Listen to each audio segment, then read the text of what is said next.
Assalamualaikum warahmatullahi wabarakatuh. Perkenalkan, nama saya Duratun Nasihah dengan ujung NIM 005 dari kelompok 7 yang beranggotakan Adelia Salsabila, Nyimastri Aziza, Trilulu Handayani, dan Mariski Andani.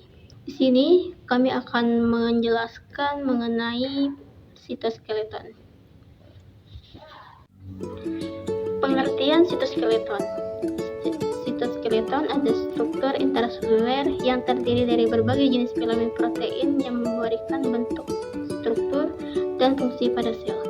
Sitoskeleton memainkan peran penting dalam berbagai proses sel seperti yang pertama, memberikan bentuk dan struktur sel. Sitoskeleton memberikan kerangka dan bentuk sel, mempertahankan integritas struktur sel. Kemudian yang kedua, pergerakan sel. Sitoskeleton memberikan pergerakan sel seperti pergerakan sel amoeba, pergerakan silia dan flagella, serta pergerakan sel selama mitosis. Kemudian ketiga, transportasi intrasel. Sitoskeleton berperan dalam pergerakan organel, vesikel, dan molekul-molekul dalam sel. Kemudian yang keempat, sinyal sel. Sitoskeleton terlibat dalam transisi sinyal dan komunikasi antara bagian sel. Kemudian yang kelima, pembalahan sel. Sitoskeleton berperan dalam proses pembalahan sel selama mitosis dan meiosis. Kemudian kita bisa melihat gambar beberapa bagian-bagian dari sitoskeleton dan fungsi. Kemudian kita akan membahas fungsi dan tujuan sitoskeleton. Fungsi utama sitoskeleton adalah sebagai kerangka dan memberi bentuk pada sel dan organel lain pada sel, diantaranya yang pertama sebagai pengatur gerakan sitoplasma, kemudian berperan dalam proses endositosis dan eksositosis, kemudian ketiga berperan dalam pertumbuhan dan pembalahan sel, berperan dalam sekresi dan ekskresi molekul, berperan dalam komunikasi antar sel, membantu gerakan substansi dari satu bagian ke bagian yang lainnya, kemudian menjaga organel sel agar tetap pada posisinya, membantu motilitas sel, dan yang terakhir, membantu pergerakan kromosom saat membelah. Filamen penyusun sitoskeleton dibagi menjadi 3 kelompok, yaitu mikrotubulus, mikrofilamen, dan filamen intermediat.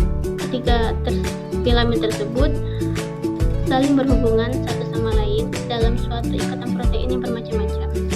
Dengan begitu, filamen-filamen tadi akan membentuk sistem kerangka sel yang menyelimuti sitoplasma. Akibatnya, posisi nukleus yang berada di dalam sel akan semakin kuat. Ketiga filamen sitoskeleton memiliki ciri yang berbeda-beda. Di antaranya yang pertama, mikrotubulus. Mikrotubulus adalah rantai protein yang tersusun atas bola-bola tubuli yang membentuk spiral berlubang dengan diameter sekitar 25 nanometer. Molekul tubulin tersebut merupakan polipeptida globular. Mikrotubulus adalah serat paling tebal dibandingkan yang lainnya. Kemudian yang kedua, kita akan membahas ciri-ciri dari mikrofilamen atau filamen aktin. Mikrofilamen atau filamen aktin tersusun atas rantai ganda protein yang saling berhubungan dengan tipis.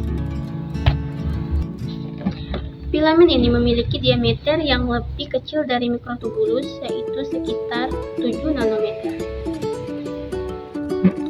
Kemudian yaitu filamen intermediat.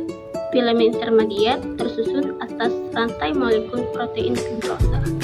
Rantai molekul tersebut berbentuk untayan yang saling berpilin dan padat dengan diameter 8 hingga 10 nanometer. Mungkin itu saja yang dapat saya sampaikan. Lebih dan kurang saya mohon maaf. Terima kasih telah menonton penjelasan saya. Wassalamualaikum warahmatullahi wabarakatuh. Sampai jumpa.